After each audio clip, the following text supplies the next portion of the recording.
धार्मिक सद्भाव खलबलिएपछि धरानमा सम्भावित तनाव रोक्न हिजो रातिदेखि 24 घण्टे निषेधाज्ञा, र्याली र जुलुस गर्न प्रतिबन्ध, धरानमा सद्भाव जोगाउन सर्वदलीय र्याली र अपिल। सिआइबीले भन्यो सुनबारे केही सूचना भए पठाएर सहयोग गरिदिनु होला। एमालेको विष्णु परकट्टीमा राखेको सचिवालय बैठक स्थगित, घनश्याम भुसालको भनाई निन्दाको राजनीति ओलीले सुरु गरेका हुन्। तस्करका फरक फरक तरिका, महिलालाई पशुपतिनाथ दर्शन गराउने, सुनका कचौरा र अङ्खरा दिँदै पठाउने। चितवनमा भोलि हुने सार्वजनिक सुनवाई कार्यक्रममा पार्टीको झण्डा, ब्यानर र पोसाक बिना उपस्थित हुन रवि लामिछानेको अनुरोध। संसदीय समितिको सभापतिमा राष्ट्रिय स्वतन्त्र पार्टीले पनि उम्मेदवारी दिने। सुशासन र आर्थिक विकासका लागि प्रमुख दलहरू मिल्नुपर्ने एमाले अध्यक्ष केपी शर्मा ओलीको भनाई। कमल थापाको अस्थिर राजनीति, केही समय अगाडि भने राजतन्त्र मुर्दाबाद, फेरि भन्न थाले गणतन्त्र मुर्दाबाद। सीके राउतको भनाई गहन अध्ययन बिनै बहुमतको भरमा विधेयकहरू पास हुन्छन्। ग्रिसमा नेपाली अपहरण गरेर काठमाडौँमा फिरौती, 4 जना पक्राउ। टी20 सिरिजमा मलेसियासँग हारे पनि नेपालले फाइनल खेल्ने। नेपालले आज पाकिस्तानमा अभ्यास खेल खेल्दै। पूर्व नेपाली क्रिकेट टिमका कप्तान पारस खड्काले गरे बागमती प्रदेश क्रिकेट संघको अध्यक्षमा उम्मेदवारी घोषणा। दूषित पानी समुद्रमा फाल्ने जापानी कदम विरुद्ध कोरियाली सांसदहरूको विरोध। ट्रम्पले किन आत्मसमर्पण गर्नु पर्यो, यो सम्बन्धी जानकारी आजको समाचारमा हेर्नुहोस्। र स्वास्थ्य सम्बन्धी जानकारीमा आज आधा रातमा खाने बानीले किन हुन्छ कलिले उमेरमा दीर्घ रोगको जोखिम, यो सम्बन्धी जानकारी सहित देशविदेशका 35 महत्त्वपूर्ण खबर संक्षिप्त रूपमा लिएर आएका छौं। हाम्रो भिडियो सामग्री अन्तिमसम्म हेर्नुहोला। मिति 2080 साल भदौ महिनाको 9 गते शनिबार, ईस्वीसम्म 2023 अगस्त 27 तारिक। आज साउन शुक्ल दशमी तिथि। दर्शक वृन्द, सदाका दिन जस्तै आज पनि हामी देश दुनियाँको ताजा अनि महत्त्वपूर्ण खबर अपडेट सहित तपाईमाझ उपस्थित भएका छौं। तपाईले हाम्रो न्यूज बुलेटिन कहाँबाट हेर्दै हुनुहुन्छ, कृपया आफ्नो गाउँठाउँको नाम तलको कमेन्ट बक्समा लेखिदिनु होला। प्रस्तुत गरेको सामग्री मन परेको छ भने कृपया हाम्रो भिडियो सामग्रीमा एउटा लाइक अवश्य गरिदिनु होला।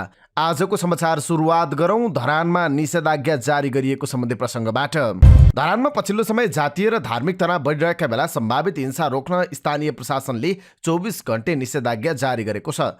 सुनसरीकी प्रमुख जिल्ला अधिकारी ओमकला पाण्डेले हिजो राति 12 बजेदेखि लागू हुने गरी 24 घण्टे निषेधाज्ञा जारी गर्नु भएको हो। उक्त निषेधाज्ञा आज राति 12 बजेसम्मका लागि जारी गरिएको हो। प्रशासनले धरान उपमहानगरपालिका प्रवेश गर्ने पश्चिम बाटो बराज क्षेत्र नगरपालिका 1 मा पर्ने झण्डा चोकदेखि धरान तर्फको क्षेत्र, धरान प्रवेश गर्ने पश्चिम दक्षिण रामधुनी नगरपालिका 6 बाट बराज क्षेत्र नगरपालिका 3, नडाहा चोकबाट धरान तर्फको क्षेत्रमा निषेधाज्ञा जारी गरेको छ। त्यसैगरी इटहरी उपमहानगरपालिका वडा नम्बर 20 तरहरा पानीपियादेखि उत्तर धरान तर्फको क्षेत्रमा पनि प्रशासनले निषेधाज्ञा जारी गरेको छ। त्यसैगरी धरान उपमहानगरपालिका 5 प्रवेश गर्ने पूर्वी केराबारीबाट धरान तर्फको क्षेत्र र धनकुटा जिल्ला साँगुरी गढी 6 भेडेटारबाट धरान तर्फको क्षेत्रमा निषेधाज्ञा जारी गरिएको छ। स्थानीय प्रशासन ऐन 2028 को दफा 6 को उपदफा 3 बमोजिम हिजो राति 12 बजेदेखि आज राति 12 बजेसम्म अत्यावश्यक काममा सुरक्षा निकायसँग समन्वय गरी बाहेक सामूहिक रूपमा गरिने सामाजिक, धार्मिक,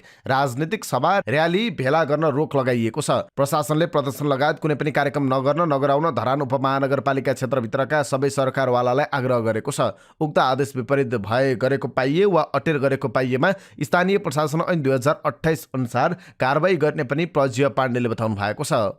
यता सम्भावित दुर्घटनालाई लिएर धरानका सबै राजनीतिक दलहरूले सद्भावको अपिल गरेका छन्। संयुक्त वक्तव्य जारी गर्दै दलहरूले सम्भावित दुर्घटना रोक्न आज धरानमा तय गरिएको सबै कार्यक्रम स्थगित गर्न आग्रह गरेका छन्।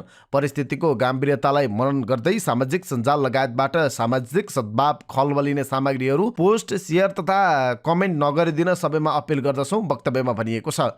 आज भाद्र 9 गते सम्बन्धित पक्षबाट धरानमा आयोजना गर्न लागि पूर्व निर्धारित कार्यक्रमहरू स्थगित गरी वातावरण सहज भूमिका निर्वाह गरिदिनु हुन हार्दिक अनुरोध गरिन्छ, विज्ञप्तिमा भनिएको छ। दलहरूले सामाजिक घृणा तथा आस्था भावनामा ठेस पुर्याउने गतिविधि नगरिदिन समेत आग्रह गरेको छ। धरानमा देखा परेको धार्मिक तथा सांस्कृतिक विवाद वार्ताको माध्यमबाट हल गर्न पहल कदमी लिने दलहरूले प्रतिबद्धता समेत जनाएका छन्। धार्मिक द्वन्द्वको खतरा बढेपछि गैरातीदेखि स्थानीय प्रशासनले धरानमा निषेधाज्ञा जारी गरेको छ। जनप्रतिनिधिहरूले संयमता अपनाउन सर्वसाधारणमा अपिल गरेका छन्। त्यस्तै सर्वदलीय एवं सर्वपक्षीय सद्भाव र्याली निकालिएको छ। नागरिक अगुवा पूर्व जनप्रतिनिधि एवं राजनीतिक दलहरूको आह्वानमा शुक्रबार दिउँसो सर्वदलीय एवं सर्वपक्षीय सद्भाव र्याली निकालिएको हो। झरीको बीचमा पनि निस्किएको र्याली भानुचोकमा पुगेर कोट सभामा परिणत भएको थियो। र्यालीमा उपमेयर आइन्द विक्रम बेगा, पूर्व सांसद जयकुमार राई, निवर्तमान मेयर तिलक राई, पूर्व मेयर कुमार बहादुर कार्की, पूर्व उपमेयर मीन कुमार सुब्बा सहित वडाका जनप्रतिनिधिहरू, राजनीतिक दल, सामाजिक सङ्घ संस्थाका प्रतिनिधिहरूको सहभागिता रहेको थियो। उपमेयर बेगाले धरान बहुजातीय, बहुधार्मिक, बहुसांस्कृतिक सहर भएकाले सबै धर्म, संस्कृति, संस्कार मनाउन पाउने र सम्मान गरेर बसेको सहरको रूपमा परिचित भएको बताउनुभयो। तर अहिले जातीय, धार्मिक, सांस्कृतिक सद्भावमा तरङ्ग पैदा भए पनि धरान मिलेर बसेको बताउनुभयो। धरान मिलेको छ, मिलेर बसेको छ। धरान सबै जाति, भाषा, संस्कृतिलाई सम्मान गर्ने सहर हो भन्ने सन्देश दिनका लागि र्याली निकालेका छौँ उहाँले भन्नुभयो। जसले धरानमा अतिवादको खेल खेल्छ त्यसलाई उतै फर्काउनेछौँ, सद्भाव भड्काउन दिने छैनौँ, सबै एक भएर अगाडि बढ्छौँ उहाँले भन्नुभयो। पूर्व मेयर कुमार बहादुर कार्कीले पनि धार्मिक पक्ष र सांस्कृतिक पक्ष भनिने बीचमा ठूलो भ्रम सिर्जना गरेर खेल खेल्न आएकाहरूलाई परास्त पार्न धरानवासीहरू एकजुट भएको बताउनुभयो। धरानलाई एक बनाउन, सबै पक्षका धर्म, संस्कृतिलाई जोगाउन, संरक्षण गर्न र कसैको बहकाउमा लाग्न हुँदैन भनेर सबै पक्षसँग कुरा गर्यौं। उहाँहरूले बुझ्नु भएको छ, महसुस गर्नुभएको छ उहाँले भन्नुभयो। जसले खेल खेल्न खोजेका थिए अब सक्दैनन्। धरानमा जे जति काम हुन्छ यहीँको धार्मिक सांस्कृतिक समुदाय मिलेर हल गर्छौं, हामीसँग त्यति क्षमता छ। यता धरान उपमहानगरपालिकाका मेयर अर्क साम्पाङले आपसी सद्भाव र एकता कायम राख्न नगरवासीलाई अपिल गर्नुभएको छ। मेयर साम्पाङले शुक्रबार वक्तव्य जारी गर्दै केही दिनदेखि भइरहेको धार्मिक तथा सामाजिक विवादले धरानलाई संवेदनशील बनाएको बताउनु भएको छ।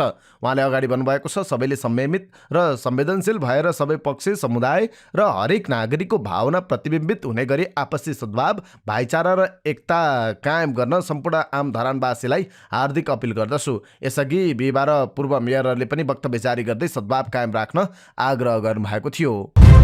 60 केजी सुन तस्करी प्रकरणबारे छानबिन गरिरहेको प्रहरीको केन्द्रीय अनुसन्धान ब्युरो CIBले सुनसँग सम्बन्धित केही सूचना, तथ्य एवं प्रमाण भए दिएर सहयोग गरिदिन अनुरोध गरेको छ। ब्युरोले शुक्रबार प्रेस विज्ञप्ति जारी गर्दै सुनबारे कुनै सूचना भए ब्युरोको इमेल ठेगानामा cib@nepalpolice.gov.np मा पठाउन वा ब्युरोका सूचना अधिकारीलाई 9851291311 मा सम्पर्क गर्न भनेको छ।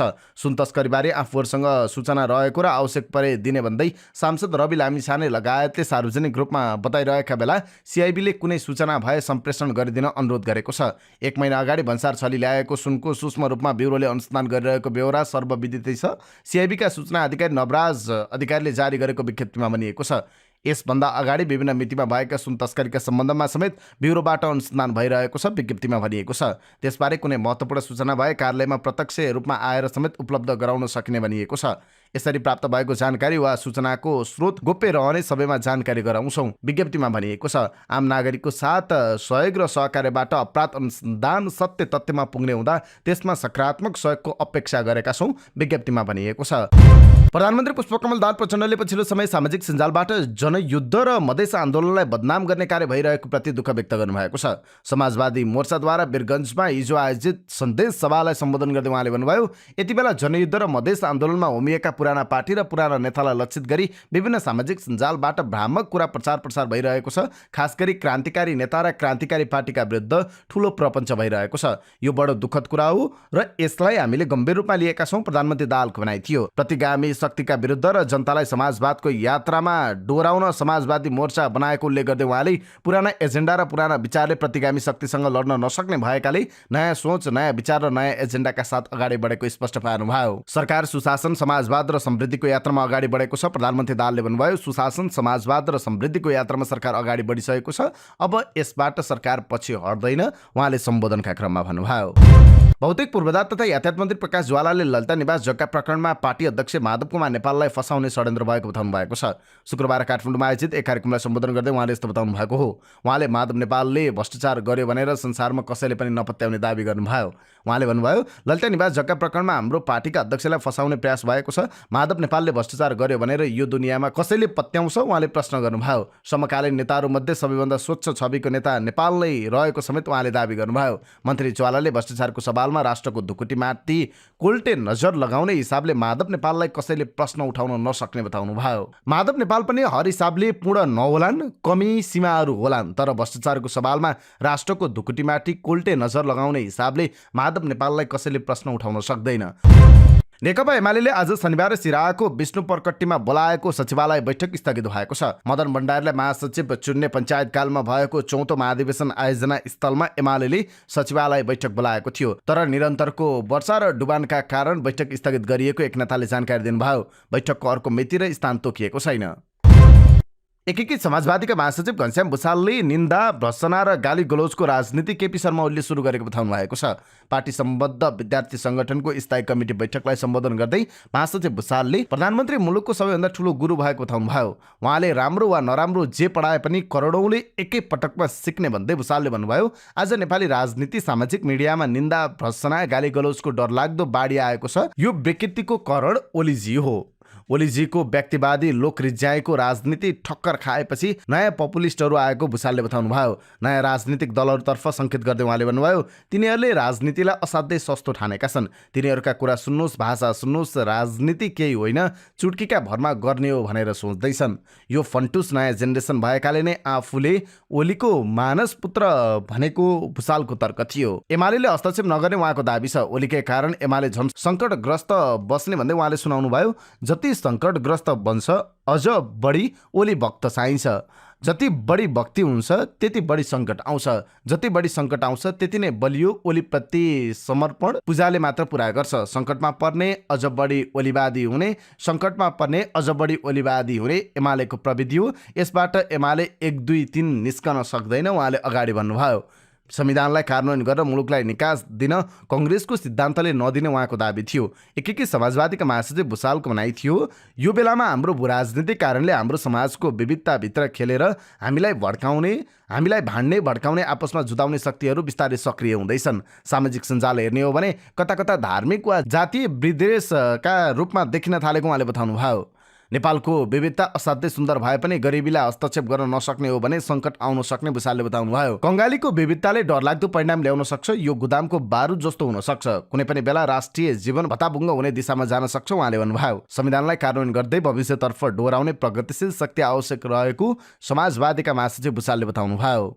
नेपालमा सुन तस्करी कुन तहसम्म भइरहेको छ भन्ने एउटा उदाहरण हो तामा वा पित्तलको जलप लगाइएका तर सुनले बनाइएका कचौरा र अङ्खरा। त्यसो त सुन तस्करले पानी तान्ने पम्पदेखि मोटरसाइकलको ब्रेक सुमा समेत सुन ओसारिरहेकै छन्, तर यही सुनलाई घरेलु प्रयोजनका भाँडाकुँडा बनाउन पनि भ्याएकै छन्। यसरी चीनबाट तस्करी गरिएको सुनलाई सजिलै र सुरक्षित तरिकाले भारत पुर्याउन कचौरा र अङ्खरा समेत बनाइदो रहेछ।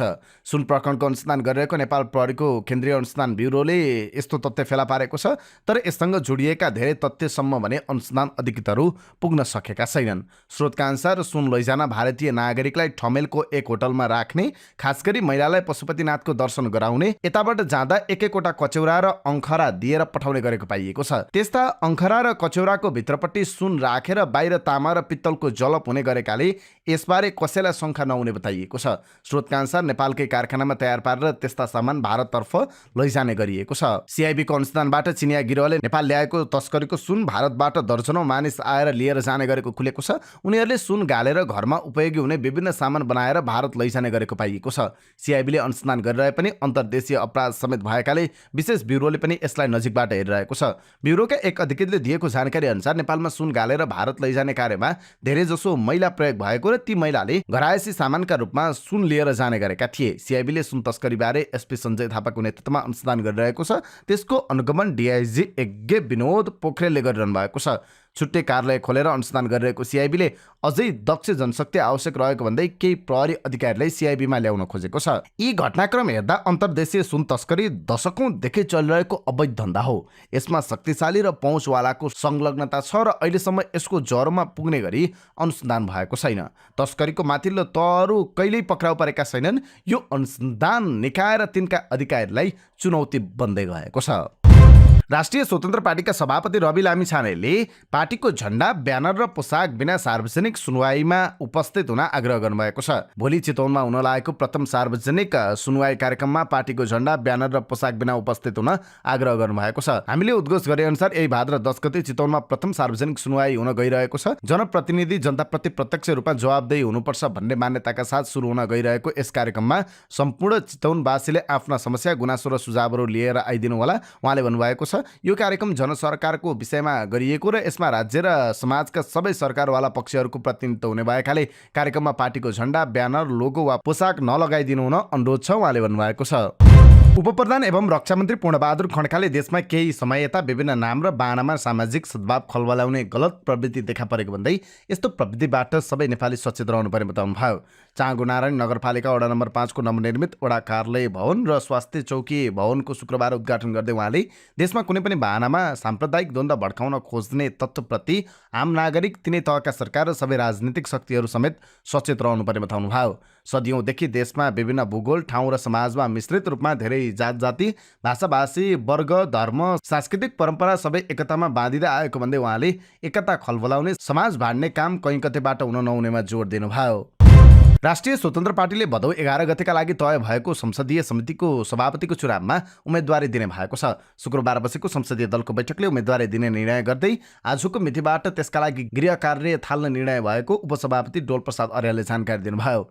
राष्ट्रिय सभा र प्रतिनिधि सभा गरी 12वटा संसदीय समितिमा सभापति चयन गर्न बाँकी छ। साउन 22 गते कांग्रेस, एमाले र माओवादी केन्द्र, जनता समाजवादी पार्टी, एकीकृत समाजवादी पार्टी र जनमत पार्टीले सभापतिको भागवण्ड गरेका थिए। सो प्रति असन्तुष्ट राष्ट्रिय स्वतन्त्र पार्टीले छुट्टै उम्मेद्वार बनाउने भएको छ। अर्यालका अनुसार 3वटा समितिमा उम्मेदवारी दिने निर्णय भइसकेको छ। नेकपा एमालेका अध्यक्ष केपी शर्मा ओलीले आर्थिक विकास र सुशासनका लागि प्रमुख राजनैतिक दलहरू मिलेर अगाडि बढ्नुपर्ने बताउनुभयो। हिजो मोरङको विराटनगरमा आयोजित पत्रकार भेटघाटमा ओलीले भन्नुभयो, आर्थिक विकासका लागि, सुशासनका लागि राजनैतिक शक्तिहरू मिलेर जानुपर्छ। त्यसमा पनि प्रमुख जिम्मेवार राजनीतिक दलहरू मिलेर जिम्मेवारी बोधका साथ अगाडि बढ्नुपर्छ। यसअघि एक पत्रकारले अर्थतन्त्र सुधारका लागि एमाले र कांग्रेस मिलेर जानुपर्छ जस्तो लागेको छैन भनेर प्रश्न सोधेका थिए। त्यसको जवाब दिने क्रममा राम्रो कुरा हो भन्दै यसमा दुई मत नभएको बताउनुभयो। गिरिबन्धु टी इस्टेट जग्गा प्रकरणबारे सोधिएको अर्को जिज्ञासामा ओलीले भन्नुभयो, चिलायो भनेर कुखुरा चोर्ने तरिका भनेर टिप्पणी गर्नुभएको छ। पोखरा महानगरपालिका 16 बाटुले चौरमा रहेको मातृ शिशु मिथेरी अस्पतालमा सुत्केरीको मृत्यु भएपछि परिवारजनले अस्पतालप्रति प्रश्न उठाएका छन्। मृत्यु हुनेमा म्याग्दी घर भई हाल पोखरा 16 बस्दै आएकी 24 वर्षीय निलम पुन मगर छन्। साउन 29 गते अस्पताल पुर्याएकी मगरको 30 गते अपरेसनबाट छोरी जन्माएकी थिइन्। सुरुमा स्वस्थ अवस्थामा रहेकी उनको बीचमा स्वास्थ्यमा खराब आएसँगै अस्पतालले भदौ 6 गते गण्डकी अस्पताल रिफर गरेको थियो। तर गण्डकीमा बेड खाली नभएपछि गण्डकी मेडिकल कलेजमा उपचारका क्रममा मगरको मृत्यु भएको हो। पीडित परिवारका अनुसार अपरेसनका क्रममा लापरवाही हुँदा मगरको पाटेघरमै रगत जम्मा हुन गएको थियो, जसले गर्दा समयमै उचित उपचार नपाउँदा उनको मृत्यु भएको परिवारको आरोप छ। बच्चा बढ्दै गएपछि पहिले अपरेसन गरेको ठाउँ चर्किने हुँदा समस्या आउँछ, छिट्टै अपरेसन गर्नुपर्छ भन्नुभयो। निलमकी बहिनी दिपा पुनले भनिन्, तर उहाँले त 29 गते नै गरौँ भन्नुभएको थियो, तर 30 गते अपरेसन भयो। यता मातृ शिशु अस्पतालका प्रमुख मेडिकल सुपरिन्टेन्डेन्ट डाक्टर धर्मदेव ढकालले उच्च रक्तचापका कारण यस प्रकृतिको घटना हुने बताउनुभयो। उहाँले बिरामीको अपरेसन भएको 4औं दिनसम्म अवस्था राम्रै भए पनि डिस्चार्ज गर्ने बेला समस्या देखिएको स्वीकार गर्नुभयो। बागलुङमा धानको गाँज कुहिन थालेपछि बडीगाड गाउँपालिकाका किसान चिन्तित भएका छन्। हुर्कन लागेको धानको गाँज कुहिएर मर्न थालेपछि किसान समस्यामा परेका हुन्। बागलुङको बडीगाड गाउँपालिकाले गत आर्थिक वर्षमा अनुदानमा वितरण गरेको खुमल 4 जातको धानको बिउ नलाएका कारण किसान अहिले समस्यामा परेका छन्। बडीगाड गाउँपालिकाले रु 2,20,000 लागतमा खुमल 4, खुमल 8, खुमल 10 र पोखरेली जेठोबुढोको जातको 4,100 केजीको धानको बिउ 50% अनुदानमा वितरण गरेको थियो। तर खुमल 4 जातको धानको बिउ लगाएका किसानको खेतमा धानको गाँच मर्न थालेको छ। बडीगाडको खौलारा, खाल र खरबाङ आसपासका क्षेत्रको झण्डै 30 हेक्टर धानको खेतमा लगाइएको खुमल 4 जातको धानमा जरा कुहिने समस्या देखिएपछि किसान निराश भएका छन्। पालिकाले अनुदानमा दिएको बिउका कारण अहिले खेतमा धान मरिरहेको बताउँदै बडीगाड गाउँपालिका 5 ग्वाली चौरका सीता आचार्यले पालिकाले यसको क्षतिपूर्ति दिनुपर्ने माग गर्नुभयो। किसानको गुनासो आइसकेपछि रु 1 लाख लागतमा विषादी खरिद गरी वितरण गरिरहेको बताउँदै बडीगाड गाउँपालिकाकी अध्यक्ष गण्डकी थापा अधिकारीले किसानको समस्याप्रति पालिका गम्भीर रहेको बताउनुभयो। पालिकाले वितरण गरेको विषादीले हुन सक्ने नोक्सानलाई घटाउने उहाँको विश्वास छ। केही समय अगाडिसम्म राजतन्त्र देशमा नचाहिने भन्दै अभियान चलाउनु भएका राष्ट्रिय प्रजातन्त्र पार्टी नेपालका अध्यक्ष कमल थापाले फेरि गणतन्त्र मुर्दाबादको नारा लगाउन सुरु गर्नु भएको छ। थापाले मुलुकलाई सङ्कटबाट जोगाउन सङ्घीय गणतान्त्रिक शासन व्यवस्थाको अन्त्य हुनुपर्ने बताउनु भएको छ। उहाँले 17 वर्षदेखि कायम रहेको सङ्घीय गणतान्त्रिक शासन व्यवस्था सबैभन्दा भ्रष्ट व्यवस्था भएको भन्दै त्यसको अन्त्य हुनै पर्ने जिकिर गर्नुभयो। शुक्रबार पार्टीद्वारा काठमाडौँमा आयोजित एक कार्यक्रममा बोल्दै अध्यक्ष थापाले आफ्नो पार्टीले सङ्घीय गणतन्त्रको अन्त्य र राजसंस्था सहितको प्रजातन्त्र पुनर्स्थापनाको कार्यनीति लिएको घोषणा गर्दै त्यसको प्राप्तिका लागि आन्दोलनमा जाने चेतावनी समेत दिनुभएको छ। 2 वर्ष अघि राप्रपा महाधिवेशनमा राजेन्द्र लिङ्गदेनसँग पराजित भएपछि निर्मल निवासकै हस्तक्षेप भएको जिकिरसहित पूर्व राजा ज्ञानेन्द्रलाई बधाई दिनुभएको थियो। मैले राहत र उन्मुक्ति पाएको छु सामाजिक सञ्जालमा उतिखेर लेख्नु भएको थियो। पार्टीको आन्तरिक प्रतिस्पर्धामा निर्मल निवासको नाङ्गो हस्तक्षेपको भर्त्सना गर्दछु। Thank you GBB Shah. सिङ्गो मुलुक गणतन्त्रमय भएको बेला शिरमा कफन बाँधेर 2063 देखि राजसंस्था बोकेर हिँडेको पुरस्कार आज पाइयो। राप्रपा अध्यक्षको पराजयमा निर्मल निवासको षड्यन्त्र गरेको उहाँको आरोप थियो। पूर्व राजा ज्ञानेन्द्र विरुद्ध चर्को आक्रोश पोख्दै बाहिरिएपछि राप्रपा नेपाललाई पुनर्जीवित दिँदै रमाउँदै हुनुहुन्थ्यो। 18 महिनापछि फेरि राजतन्त्र सहितको हिन्दू राष्ट्रको मुद्दामा फर्किनु भएको छ। उहाँ सनातन हिन्दू राष्ट्र र संघीयता खारेज गरी एकात्मक राज्य व्यवस्थाको पक्षको वकालतमा हुनुहुन्थ्यो। अझ गत चुनावमा एमालेका सूर्य चुन्नमा चुनाव लड्दा पनि पराजित हुनुभयो। उहाँले राप्रपाकी उम्मेद्वार दीपक सिंहसँग पराजयको सामना गर्नु परेको थियो। चुनावी पराजय र संगठन प्रतिको आकर्षण दुवैबाट निराश थापाले 18 महिनामै पुनः राजतन्त्र सहितको सनातन हिन्दू राष्ट्रको नीतिमा फर्किनु भएको छ। तर यो यात्रासम्म उहाँले लगभग सबैतिरबाट विश्वास गुमाइसक्नु भएको छ। उहाँको ढुलुम्ले स्वभावका कारण उहाँले फेरि विश्वास जित्न कठिन देखिएको छ। जनमत पार्टीका अध्यक्ष डाक्टर चन्द्रकान्त राउतले संसदमा गहन अध्ययन र बहस विनय विधेयकहरू पारित गरिएको भन्दै आपत्ति जनाउनु भएको छ। शुक्रबार काठमाडौँमा आयोजित एक कार्यक्रमलाई सम्बोधन गर्दै उहाँले यस्तो बताउनु भएको हो। उहाँले आफू संसद छिरेको छोटो समयमै संसदप्रति वितृष्णा जागेको बताउनु भयो। उहाँले भन्नुभयो, अहिले जुन शिक्षा ऐन आइरहेको छ त्यसमा जुन प्रावधानहरू छन् त्यो कसले बनाउँछ भन्दा तपाईँलाई मबाट पनि धेरै आशा होला। हामी सांसद बनेर यही संसदमा मौजुद छौँ, हामी पनि केही गर्छौँ कि भनेर स्वाभाविक हुन्छ। संसदीय अभ्यासमा आशा गरिन्छ, हामीबाट पनि आशा गरिन्छ। बहुत कम समयमा यो संसदप्रति वितृष्णा उत्पन्न भएको छ। उहाँले सबैले संसद ऐन कानुन निर्माण गर्ने थलो भन्ने सोचे पनि बिना छलफल र अध्ययन बहुमतको आडमा ऐनहरू पारित गर्ने गरिएको भन्दै आपत्ति जनाउनु भयो। सबैले संसद ऐन कानुन निर्माण गर्ने थलो भन्ने सोच्छन्, तर बिना छलफल र अध्ययन बहुमतको आडमा धमाधम ऐनहरू पारित हुन्छ, यो मलाई एकदमै चित्त नबुझेको कुरा हो उहाँले भन्नुभयो। उहाँले ऐन बनाउँदा कुनै एक कर्मचारीले लेख्ने र त्यो ऐन पढ्न माग्दा समेत कमजोरी पत्ता लाग्ने डरले सचिवहरूले नदिने गरेको दावी गर्नुभयो। आज शनिबार बागमतीमा महाजल यात्रा हुने भएको छ। नेपाल एसोसिएसन अफ ऱ्याफ्टिङ एजेन्सीले हरेक वर्ष बागमतीमा यस्तो महोत्सव गर्दै आइरहेको छ। सोही क्रममा आज शनिबार रिभर फेस्टिभल 2023 आयोजना गर्न लागि नाराले जनाएको छ। नाराका अनुसार शनिबार बिहान 7 बजे कुपण्डौल स्थित किनारमा भेला भई महोत्सव प्रारम्भ गर्ने भएको छ। नेकपा माओवादी केन्द्रका उपमहासचिव जनार्दन शर्माको फेसबुक पेज ह्याक भएको छ। शर्माको जनार्दन शर्मा प्रभाकर नामको फेसबुक पेज ह्याक भएको हो। शर्माले आफ्नो उक्त पेज केही दिनदेखि ह्याक भएको र हाल आएर ह्याकरद्वारा असान्दर्भिक पोस्टहरू हुन थालेको बताउनु भएको छ। यसमा सचेत हुन सम्पूर्णमा अनुरोध गर्दै शर्माले पेजलाई आफ्नो स्वामित्वमा ल्याउन प्राविधिक टोली प्रयासरत रहेको बताउनु भएको छ। 3 सातादेखि बेपत्ता रहेका कालिन्चोक गाउँपालिका 6 कुराथलीका एक पुरुष मृत भेटिएका छन्। अन्दाजी 58 वर्षीय मानबहादुर थामी शुक्रबार मृत अवस्थामा भेटिएका हुन्। थामी स्थानीय झरेली सामुदायिक वनको दोबाटे नजिक मृत अवस्थामा फेला परेको प्रहरीले जनाएको छ। थामी साउन 16 गतेदेखि बेपत्ता भएका थिए। गोठ नजिकैको जंगलमा घाँस काट्न गएका बेला बेपत्ता भएका उनलाई लडेको अवस्थामा मृत फेला पारिएको स्थानीयले जनाएका छन्। भिरबाट लडेर उनको मृत्यु भएको हुन सक्ने प्रहरीले जनाएको छ। तनहुमा खोलामा डुबेर एक बालकको मृत्यु भएको छ। भानु नगरपालिका 10 मानेचोक स्थित पाउदी खोलामा पौडी खेल्ने क्रममा 10 वर्षीय बालक समर्पण परियारको मृत्यु भएको छ। लमजुङको सुन्दर बजार नगरपालिका 6 अरेलु चौर बस्ने उनलाई खोलाले बगाएर 800 मिटर तल पुर्याएको जिल्ला प्रहरी कार्यालय तनहुका सूचना अधिकारी प्रहरी नायब उपरीक्षक मोहन बहादुर खानले जानकारी दिनुभयो। यता नेपाल भारत सीमा भएर बग्ने नदी महाकालीमा बगेर बाबु छोरा बेपत्ता भएका छन्। बेपत्ता हुनेमा नेपालसँगको सीमा बजार झुलाघाटका 44 वर्षीय सन्तोष चन्द र उनका 5 वर्षीय छोरा तनुज चन्द रहेका छन्। महाकाली नदी स्थित भारतीय क्षेत्रतर्फ किनारमा ट्युब सहित पौडी खेलिरहेका बाबु छोरा बगेर बेपत्ता भएको सशस्त्र प्रहरी बल नेपाल नम्बर 51 गुल्म हेडक्वार्टर बैतडीका सशस्त्र प्रहरी नायब उपरीक्षक कृष्ण हरि पुजाराले जानकारी दिनुभयो। दिनदिनै ट्युब लगेर नदीमा खेल्ने बाबु छोरा शुक्रबार 81 भएको खबर आएको पुजाराले बताउनुभयो। उहाँले भन्नुभयो, नदी नजिकै घर रहेका उनीहरू दिनदिनै महाकालीमा ट्युब सहित खेल्दा रहेछन्। आज 81 नदीमा पानीको बाब बढेपछि उनीहरू बगेको भन्ने खबर छ। घटना भारततर्फ भएकाले पूर्ण जानकारी आएको छैन। बेपत्ता दुवैजनाको खोजीमा नेपाल र भारतीय सुरक्षाकर्मीको टोली परिचालन भएको सशस्त्र प्रहरी बल नेपाल नम्बर 51 गुल्मा हेडक्वार्टर बैतडीले जनाएको छ।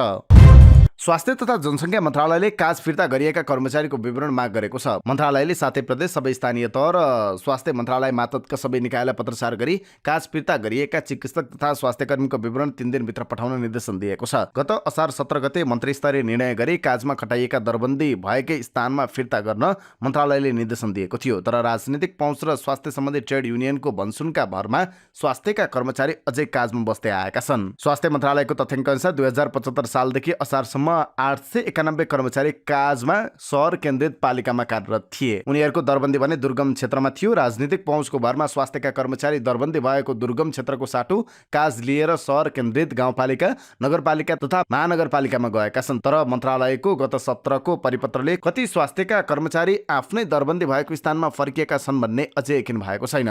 उसो त काजमा आएका कर्मचारीलाई तलब कसले दिने भन्ने विवाद छ। स्थानीय तहले तलब भत्ता खुवाउन नसक्ने भन्दै दरबन्दी भन्दा बाहिर भएको समायोजन मिलानका कर्मचारी फिर्ता गर्न स्वास्थ्य मन्त्रालयलाई पत्रचार गरेको छ। स्वास्थ्य मन्त्री मोहन बहादुर बस्नेतले 4 असारमा आर्थिक वर्ष 2080-81 देखि स्वीकृति दरबन्दी भन्दा बाहेकका कर्मचारीको तलब भत्ता नबिहोर्ने निर्णय गर्नुभएको थियो। सामाजिक सञ्जाल मार्फत विभिन्न आकर्षक उपहार अफर गरी आम मानिसलाई बसमा पारेर ठगी गर्ने गिरोहको चङ्गुलमा कतै तपाईँ फस्नु भएको त छैन? आइफोनको लोभ देखाएर यस्ता व्यक्तिले तपाईँको झिटिगुन्टा उठाइदिन सक्छन्। दुबई स्थित जामजाम इलेक्ट्रोनिक्सका नाममा खोलिएको नक्कली कम्पनीको माध्यमबाट विमानस्थलमा उपहार पठाएको आइफोन आइपिएको र आइफोन छुटाउन भन्सार शुल्क लाग्ने गिरोहका 2 जनालाई प्रहरीले नियन्त्रणमा लिएको छ। पक्राउ पर्नेहरू पर्साका राजकुमार पण्डित र रौतहटका उमेश कुमार यादव रहेका छन्। ठगरले सामाजिक सञ्जाल मार्फत 50 लाख रुपियाँ ठगी गरेको प्रहरी अनुसन्धानबाट खुलेको छ। टिकटक, फेसबुक र व्हाट्सएपमा दुबईमा रहेको बडे भाइ र छोटे भाइको नाममा सञ्चालित जामजाम इलेक्ट्रोनिक्सले नेपालीलाई गिफ्ट बाँड्ने भन्दै उक्त इलेक्ट्रोनिक्सको नाममा फेक आइडी बनाएर आफ्नो गिफ्ट सुरक्षित गर्न व्हाट्सएपमा मेसेज गर्न सुझाव दिँदै आएका थिए। जसले व्हाट्सएपमा मेसेज गर्यो उसलाई प्रलोभनमा पार्न नयाँ मोडलको आइफोन प्रो म्याक्स 14 को फोटो देखाएर ठगीको निशाना बनाउने त्यो समूहले काठमाडौँ स्थित विमानस्थल भन्सारमा सामान आइपुगेकाले भन्सार तिर्न खातामा 6000 रुपियाँ पठाउनु भन्दै बैंक एकाउन्ट नम्बर र स्क्यान कोड पठाएर पैसा उठाउँदै आएका थिए। यसरी ठगी गर्दै आएको जानकारी पाएपछि उनीहरूलाई प्रहरीको साइबर ब्युरोले पक्राउ गरेको छ। युरोपेली मुलुक ग्रिसमा 3 जना नेपालीलाई अपहरण गरेर काठमाडौँमा फिरौती लिने 4 जनालाई प्रहरीले नियन्त्रणमा लिएको छ। नेपाल प्रहरीको केन्द्रीय अनुसन्धान ब्युरो सिआइबीका अनुसार सर्बियाबाट लुकीछिपी ग्रिस प्रवेश गर्ने क्रममा 3 जना नेपाली गत साउन 28 गते अपहरणमा परेका थिए। मोरङ रङ्गेलीकी सावित्रा थापा, उदयपुर त्रियुगाका कृष्ण कार्की र काभ्रे नमोबुद्धका राजन सत्याललाई अपहरण गरेर 15,000 युरो फिरौती मागिएको थियो। उनीहरू सिजनल भिसामा सर्बिया गएका थिए। त्यहाँको काम चित्त नबुझेपछि लुकीछिपी ग्रिस जान लागेका थिए। वैदेशिक रोजगारीमा गएका छोराछोरी अपहरणमा परेपछि आमा बुबाले प्रहरी गुहारेका थिए। सिआइबीका प्रवक्ता प्रहरी परीक्षक नवराज अधिकारीका अनुसार साउन 32 गते उनीहरूका आफन्तले ब्युरोमा निवेदन दिएका थिए। निवेदन आउन साथ हामीले इन्टरपोल मार्फत ग्रिस प्रहरीलाई पनि खबर गरेर विशेष अपरेसन चलाएका थियौँ। अधिकारीले भन्नुभयो 2 दिनपछि आफन्तले काठमाडौँमा फिरौती बुझाउनु भयो। केही घण्टापछि अपहरणमा परेकाहरू मुक्त हुनुभयो। लगत्तै हामीले फिरौती बुझ्नेलाई पक्राउ गरेका छौँ। अपहरणमा परेका आफन्तले भदौ 2 गते काठमाडौँमा 21,75,000 रुपियाँ फिरौती बुझाएका थिए। फिरौती बुझाएपछि नेपाली समयअनुसार राति 11 बजे अपहरणमा परेकालाई मुक्त गरिएको थियो।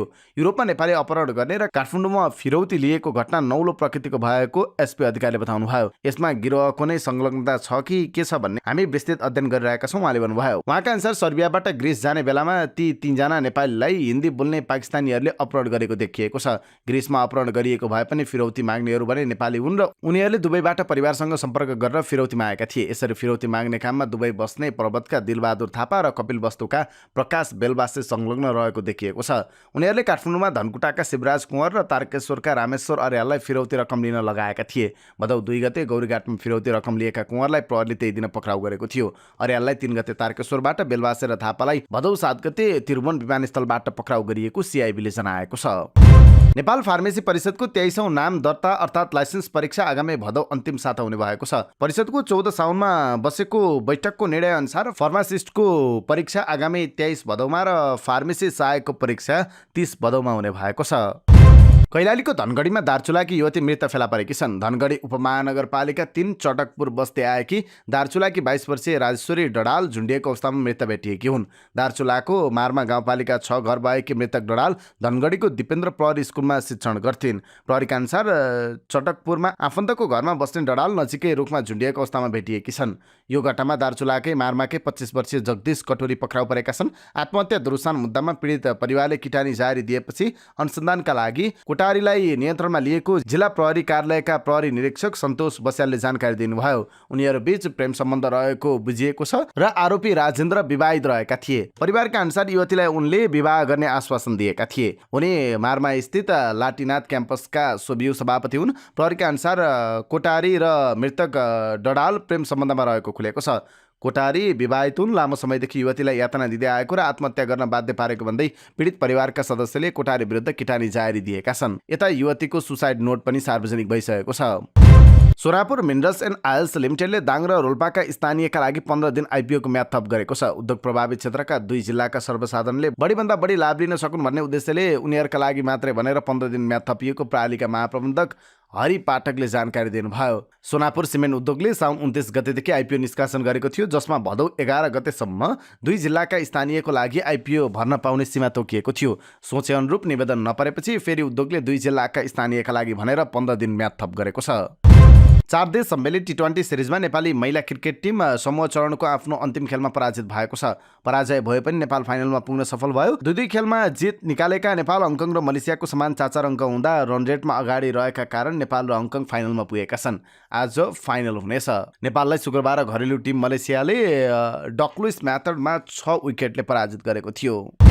एसिया कप तयारीका लागि पाकिस्तान रहेको नेपाली क्रिकेट टिमले आज अभ्यास खेल खेल्ने भएको छ। पाकिस्तानका स्थानीय क्लब तथा फर्स्ट क्लास खेलाडीलाई मिक्स गरी उनीहरूसँग तयारीका लागि अभ्यास खेल खेल्ने टिम म्यानेजर प्रदीप मजगैयाले जानकारी दिनुभयो। हाल कराचीमा अभ्यास गरिरहेको टिमका लागि पाकिस्तानको मौसम तथा खेलसँग अभ्यस्त गराउन अभ्यास खेलको तयारी गरिएको छ। नेपालले कराचीको नेसनल स्टेडियममा गत 2 दिन यता अभ्यास गरिरहेको छ। नेपालले 30 अगस्त अर्थात् 13 भदौमा मुल्तानमा घरेलु टिम पाकिस्तानको सामना गर्दै। त्यस्तै दोस्रो भारतसँगको खेलका लागि नेपाली टिम श्रीलङ्का जानेछ। नेपालले दोस्रो खेल सेप्टेम्बर 4 अर्थात् भदौ 18 मा भारतसँग खेल्नेछ।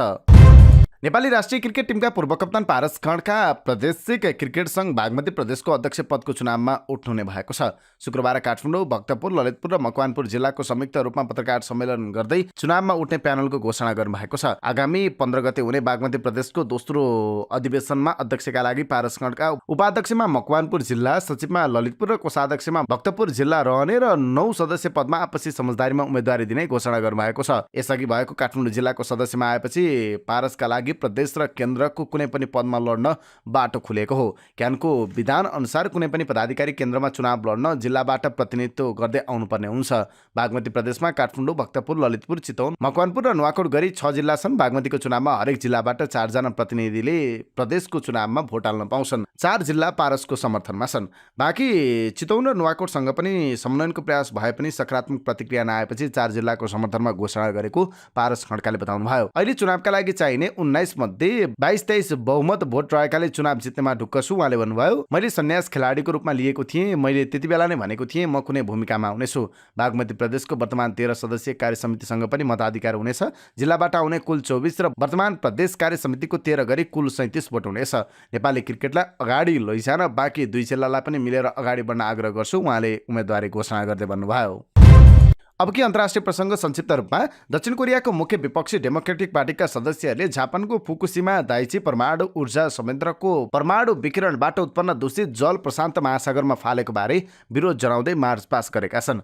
शुक्रबार दक्षिण कोरियाको राजधानी सोलमा विपक्षी डेमोक्रेटिक पार्टीका सांसदहरूले जापानको सो कदमको विरोध गरेका हुन्। जापानले सो निर्णय गरेसँगै प्रशान्त महासागर आसपासका क्षेत्र र छिमेकी देशहरूले विरोध जनाउँदै आएका छन्। साथै सरकारको सो निर्णयको स्थानीय र माछा व्यवसायीले विरोध गर्दै प्रदर्शन समेत गरेका छन्। जापानले गत बिहिबार दिउँसो 1 बजेबाट दूषित पानी प्रशान्त महासागरमा फाल्न सुरु गरेको थियो। दूषित पानीमा 60 भन्दा बढी रेडियो न्युक्लाइडहरू हुन्छन्, जसले समुद्री वातावरण र मानव स्वास्थ्यका लागि असर गर्छ। जापानको यो कदमसँगै छिमेकी देशहरू र प्रशान्त टापुका देशहरू आक्रोशित बनेका छन्। इजिप्ट, संयुक्त अरब इमिरेट्स र साउदी अरेबिया ब्रिक्स समूहमा सामेल हुने भएका छन्। सहभागी हुन पाएकोमा अरब लीगका महासचिव अहमद ओबेल घेइतले बधाई दिएका छन्। हाल ब्राजिल, रुस, भारत, चीन र दक्षिण अफ्रिका समावेश रहेको उदयमान अर्थतन्त्रहरूको ब्रिक्स समूहमा 3 देशलाई सामेल हुन आग्रह गरिएको छ। अरब राष्ट्रहरू ब्रिक्समा सम्मिलित हुनुले अन्तर्राष्ट्रिय निर्णयका लागि अरब देशहरू महत्त्वपूर्ण साबित हुँदै गएको पुष्टि भएको बताइएको छ। त्यस्तै घेइतले ब्रिक्स नेताहरू ब्रिक्समा Argentina, Egypt, Ethiopia, Iran, Saudi अरेबियालाई युएलाई सामेल गर्नका लागि सहमत भएको बताएका छन्। यी 6 देशको सदस्यता 1 जनवरी 2024 मा लागू हुनेछ। अमेरिकी पूर्व राष्ट्रपति डोनाल्ड ट्रम्पले जर्जियाको फुल्टन काउन्टी जेलमा आत्मसमर्पण गरे, तर उनी 20 मिनटमै जेलबाट बाहिरिए। तर यसपटक त्यस्तो भयो जुन यसअघि कुनै अमेरिकी राष्ट्रपति वा पूर्व राष्ट्रपतिसँग भएको थिएन। ट्रम्पको मगसट सार्वजनिक भयो, अर्थात् त्यो तस्विर जुन जेलमा रेकर्डका लागि राखिन्छ। अमेरिकाको इतिहासमा त्यस्तो कहिले भएको थिएन। आखिर यो मुद्दा के हो जसका लागि ट्रम्पले आत्मसमर्पण गर्नु पर्यो? पूर्व राष्ट्रपति डोनाल्ड ट्रम्पले जर्जियामा सन् 2020को चुनावमा आफ्नो पराजयको नतिजा उल्टाउन खोजेको आरोपमा 13वटा आपराधिक आरोपको सामना गरिरहेका छन्। 98 पृष्ठको अभियोगमा ट्रम्पले चुनावी नतिजालाई आपराधिक तरिकाले परिवर्तन गर्न गैरकानुनी षड्यन्त्र गरेको उल्लेख छ। त्यसबाहेक अन्य आरोपमा चुनावी धाँधलीको झुटो दावी गर्ने पनि समावेश छ। ट्रम्पले आफूमाथि लागेका सबै आरोप अस्वीकार गर्दै आएका छन्। पछिल्ला केही महिनामा ट्रम्प विरुद्धको यो चौथो आपराधिक मुद्दा हो। ट्रम्पले चुनावको नतिजा परिवर्तन गर्न जालसाजी गतिविधिको ढाँचा पछ्याउँदै गैरकानुनी रूपमा षड्यन्त्र गरेको आरोप छ। त्यस्तै सरकारी अधिकारीलाई शपथको उल्लङ्घन गर्न लगाएको आरोप छ। त्यस्तै ट्रम्पले केही भ्रम फैलाउने उद्देश्यले केही व्यक्तिलाई निर्वाचित अधिकारीको रूपमा तयार गरेर उनीहरूलाई तैनात गर्न षड्यन्त्र रचेको र चुनावलाई प्रभावित गर्न गैरकानुनी षड्यन्त्र रचिएको आरोप लगाइएको छ। त्यस्तै ट्रम्पले जर्जियाबाट सन् 2022को मतदाताको मतको प्रमाणपत्र शीर्षकको नक्कली दस्तावेज बनाएको र यस मार्फत ट्रम्पले जनतालाई धोका दिन षड्यन्त्र रचेको आरोप छ। दस्तावेज मार्फत उनले जर्जियामा जित हासिल गरेको देखाउन खोजेका थिए। अब आजका लागि स्वास्थ्य सम्बन्धी जानकारी। स्वास्थ्य सम्बन्धी जानकारीमा आज हामीले आधा रातमा खाना खाने बानीले कलिलै उमेरमा कसरी दीर्घरोगको जोखिम बढाउँछ यो सम्बन्धी जानकारी लिएर आएका छौँ। बेलुकी खाना हल्का खानु, त्यो पनि सूर्यास्त अघि नै। आयुर्वेदले मात्र होइन, विज्ञानले पनि यसै भन्छ। हाम्रा बुढापाकाहरूले प्राचीन कालदेखि नै अपनाउँदै आएको यस्तो खानपान शैलीले आयु लामो बनाउने मात्र नभई दीर्घरोगको जोखिम पनि कम हुन्थ्यो। आजभोलिको अव्यवस्थित खानपानले दीर्घरोगीको संख्या निकै बढ्दो छ। यसको मुख्य कारण मध्ये आधा रातमा भरपेट खानु रहेको चिकित्सकहरूको भनाइ छ। अहिलेका पुस्ता धेरै जसो सुत्ने समयमा आधा रातमा फ्रिजमा खानेकुरा खोज्न जाने बानी हुन्छ। रातमा नै धेरै पार्टी समारोह हुने र पेटभर जङ्क फुड, तारेका पोलेको खाने र मदिरा पिउने चलन छ। यो बानीले बिस्तारै स्वास्थ्यमा ठूलो प्रभाव पारिरहेको छ। चिकित्सक अनुसार उमेर ढल्कँदै गएसँगै मानिसको पचाउने क्षमता पनि घट्दै जान्छ। यसो त शरीरको क्रियाकलाप नियन्त्रण गर्ने मस्तिष्कमा हुने सञ्चालन प्रणाली केन्द्र बिन्दुको काम रातमा कम हुन्छ। रातमा खानेकुरा पचाउन काम गर्ने पाचन रस कम रिलिज हुने हुँदा पचाउने क्षमता कम हुँदै जान्छ। त्यसैले राति खाने बित्तिकै खाएको पच्दैन र शरीरमै थुप्रिएर बस्छ, जसले गर्दा पाचन प्रणालीमा असर गर्छ। फलस्वरूप मोटोपन, मधुमेह, फ्याटी लिभर, उच्च रक्तचाप जस्ता दीर्घरोगको जोखिम हुन सक्छ। यस्तोमा प्रश्न उठ्न सक्छ, कार्यालयमा धेरै समयसम्म काम गर्ने र रातिको ड्युटी गर्नेहरूमा खानेकुराको तालमेल मिल्दैन। ढिला नै खाए पनि उनीहरू हेर्दा फुर्तिलो नै देखिन्छन्। यसबारे चिकित्सकको भनाइ छ, उनीहरूमा अहिले समस्या नदेखिए पनि दीर्घरोग लाग्ने सम्भावना उच्च हुन्छ। आज खाएर भोलि नै ठूलो असर देखिने होइन, तर बिस्तारै असर गर्दै दीर्घकालीन रूपमा मधुमेह जस्ता दीर्घरोग कलिलो उमेरदेखि नै सुरु भएको विज्ञानले पुष्टि गरेको छ। राति अबेरसम्म खाना खाने बानीको सबैभन्दा ठूलो असर पाचन शक्तिमा पर्छ। वास्तवमा रातको खानापछि कुनै गतिविधि छैन र सिधै ओछ्यानमा सुत्दा खानेकुरा पच्दैन। यसले एसिडिटी, पेट फुल्ने लगायत समस्या हुन सक्छ। साथै पाचन प्रक्रिया ठिक नहुँदा शरीरलाई आवश्यक पोषक तत्त्व प्राप्त हुँदैन र ऊर्जाको स्तर पनि कम हुन्छ। त्यस्तै ओजन बढ्छ, निन्द्राको कमी हुन्छ। मानिसहरू प्राय राति सजिलै निन्द्रा नपरेको गुनासो गर्छन्। यसको मुख्य कारण मध्ये एक ढिलो खाना खाने बानी हो। खाना राति नपच्दा पेट डम्म हुन्छ र निन्द्रा पनि समयमा आउँदैन, जसको असर बिहान देखिन्छ। चिकित्सकको भनाइ छ, दोस्रो दिन कब्जियत, टाउको दुख्ने, आलस्यता, ऊर्जाको कमी र अन्य समस्या हुन सक्छ। त्यस्तै राति अबेर खाना खानु मन्द विसरह हुने आयुर्वेदमा उल्लेख छ। आयुर्वेद चिकित्सकका अनुसार ढिला खाने बानीले छिट्टै असर नगरे पनि बिस्तारै बिस्तारै दीर्घरोग बढाउँदै लैजाने र आयु समेत कम हुने हुँदा यो मन्द विष नै हो भन्दा फरक पर्दैन। चिकित्सकका अनुसार अबेर खाना खाँदा भोक शान्त हुन्छ, तर पेट र पाचनका लागि निकै खतरनाक हुन्छ। पाचन क्रिया बुढेसकाल लागेपछि अन्य अङ्ग जस्तै कमजोर हुँदै जान्छ। ढिलो खाने बानीले युवा अवस्थामा पनि पेट कमजोर हुने मात्र होइन, अन्य स्वास्थ्य समस्या पनि देखिने गर्छ। त्यस्तै स्वास्थ्य विज्ञका अनुसार अबेर खाने मात्र होइन, खाने बित्तिकै सुत्नु पनि हानिकारक हुन्छ। नेसनल सेन्टर फर बायोटेक्नोलोजी इन्फर्मेसनले गरेको एक अध्ययनले सुत्ने र खानेको बीचमा 2 घण्टाको अन्तर हुनु अति आवश्यक रहेको देखाएको छ। खाना खाएर तुरुन्तै सुत्दा मानिसको शरीरको मेटाबोलिजमले राम्ररी पचाउन नसक्दा सुस्त गतिमा काम गर्न थाल्छ, जसका कारण शरीरमा धेरै रोग निम्त्याउने अध्ययनको निष्कर्ष छ। राति खाना खाएपछि एकछिन वरपर केही मिनट हिँडडुल गरेर मात्र सुत्दा खानेकुरा पच्न सहज हुने चिकित्सकको भनाइ छ। अब यसको समाधान के त? चिकित्सकका अनुसार स्वास्थ्य र दीर्घ जीवनका लागि बेलुकी 7 बजेसम्म खाना खानु उपयुक्त छ। सम्भव नभए ढिलामा 8 बजे खाइसक्नुपर्छ। त्यस्तै रातिको काम भए काममा जानु अघि खाना खाने र बेलुकी अबेर भए हल्का सुप खाएर केही हदसम्म रोग लाग्नुबाट बस्न सकिने चिकित्सकको भनाइ छ। राति खानेकुरा नपचेमा बिहान समेत अमिलो डकार आइरहेको हुन्छ। यस्तो डकार आएमा बिहान 9 बजे खाना खाइन्छ भने त्यसको 2 घण्टापछि मात्रै खाना खाए बिस्तारै पेट स्वस्थ हुँदै आउने चिकित्सकको भनाइ छ। यिनै समाचार सामग्रीसहित हामी समाचारको अन्त्यमा आइपुगेका छौँ। प्रस्तुत गरेको समाचार सामग्रीमा तपाईँको केही टिका टिप्पणी भए तलको कमेन्ट बक्समा लेखिदिनु होला। दैनिक रूपमा सत्य अनि तथ्य खबर अपडेटका लागि हाम्रो यस युट्युब च्यानललाई सब्स्क्राइब गर्न नबिर्सिनु होला। दिनभरको न्युज अपडेट बेलुकी 6 बजे हाम्रो यस युट्युब च्यानलमा हेर्न सक्नुहुन्छ। जाँदै प्रस्तुत गरेको सामग्री मन परेको छ भने कृपया हाम्रो भिडियो सामग्रीमा एउटा लाइक अवश्य गरिदिनु होला। तपाईँको बाँकी पल सुखद रहोस्।